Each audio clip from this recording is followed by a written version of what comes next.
एक राजा बहुत बड़ा प्रजा पालक था। हमेशा प्रजा के हित में प्रयत्नशील रहता था। वह इतना कर्मठ था कि अपना सुख ऐशो आराम सब छोड़कर सारा समय जन कल्याण में ही लगा देता था।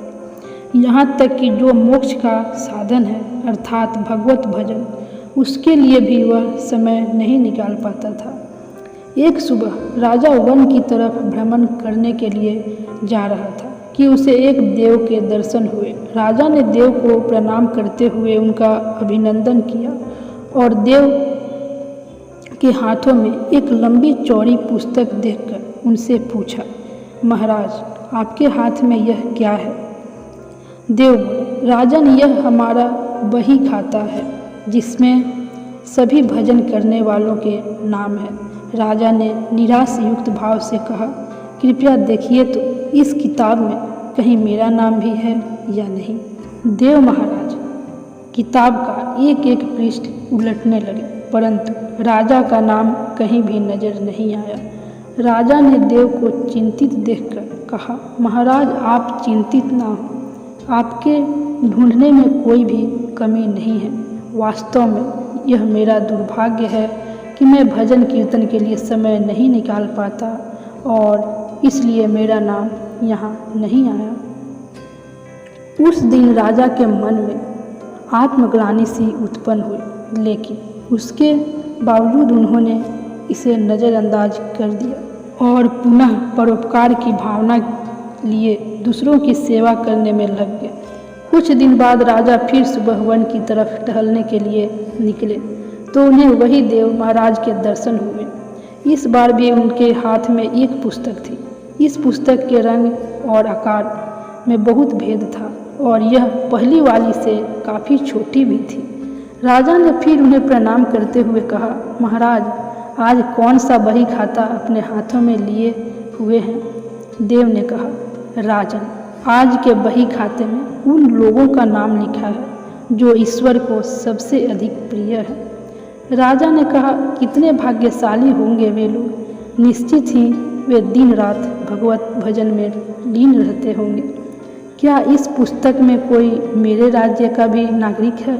देव महाराज ने बही खाता खोला और ये क्या, पहले पन्ने पर पहला नाम राजा की ही था।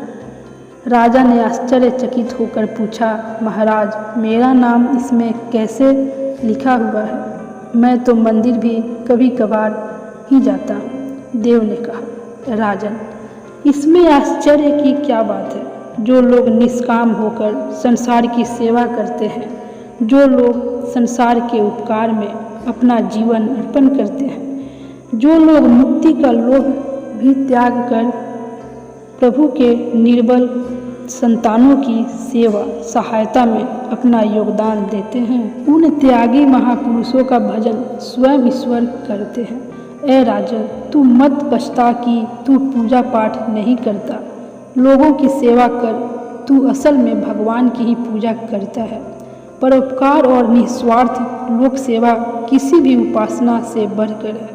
देव ने वेदों का उदाहरण देते हुए कहा, कुर्म ने वेह कर्माणि जिजी विशेषणम समाह एवांतवाप ना नियतो अस्ति व कर्म लिप्यते नरे, अर्थात कर्म करते हुए 100 वर्ष जीने की इच्छा करो तो कर्म बंधन से लिप्त हो जाओगे। राजन भगवान दीन दयालु है, उन्हें खुशामद नहीं भाती बल्कि आचरण भाता है। सच्ची भक्ति तो यही है कि परोपकार करो, दीन दुखियों का हित साधन करो।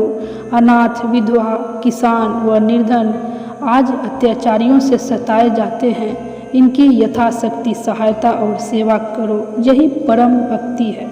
राजा को आज देव के माध्यम से बहुत बड़ा ज्ञान मिल चुका था और अब राजा भी समझ गया कि परोपकार से बड़ा कुछ भी नहीं और जो परोपकार करते हैं वही भगवान के सबसे प्रिय होते हैं। दोस्तों, जो व्यक्ति निस्वार्थ भाव से लोगों की सेवा करने के लिए आगे आते हैं, परमात्मा हर समय उनके कल्याण के लिए यत्न करते हैं। हमारे पूर्वजों ने कहा भी है, परोपकाराय पुण्याय भवति, अर्थात दूसरों के लिए जीना, दूसरों की सेवा को ही पूजा समझकर कर्म करना, परोपकार के लिए अपने जीवन को सार्थक बनाना ही सबसे बड़ा पुण्य है।